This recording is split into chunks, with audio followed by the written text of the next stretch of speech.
Good evening, family. Welcome back to Githeri recipe. So I have my Githeri, carrot, tomato, onion. Those are my ingredients, and of course I have dania. So firstly, I'm starting with grating the carrots.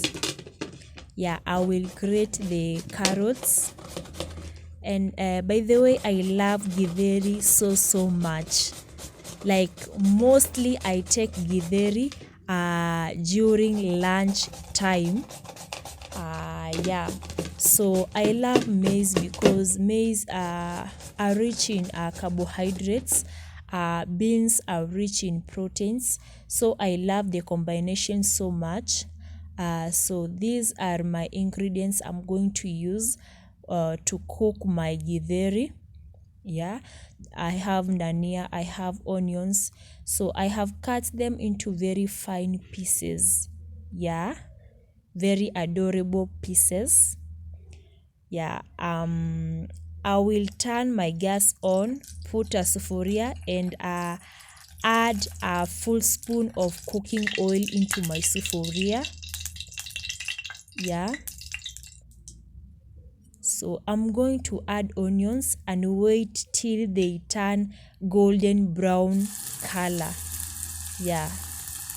So these are my onions. After turning golden brown in color, I'm adding my tomatoes. I'm going to mix well, mixing so well, and after that I'm going to cover them. I'm going to cover them about 5 minutes. So after that I'm going to crush the tomatoes. Crushing my tomatoes so well, I'm going to add my carrots.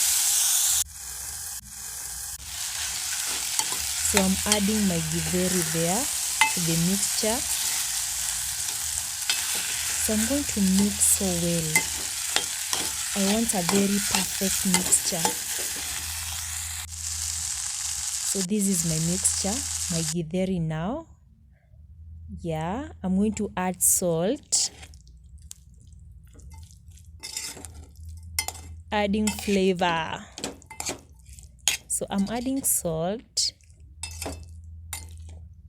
And after that, I'm going to add my dania. I'm going to add my dania.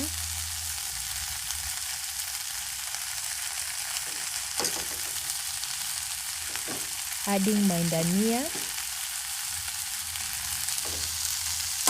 So at this point, let me say my Githeri is already it's ready to be served. But I love soup, so I'm going to add a 1/4 cup of water to my Githeri so that I can make soup. So I'm going to mix so well. Mix it very fine, so perfect. And after that, I'm going to cover it. I'm going to leave it to boil after 5 minutes. So now this is the result after boiling for 5 minutes. So after that, I'm going to serve it with avocado. So thanks for watching. Don't forget to subscribe, guys. I love you.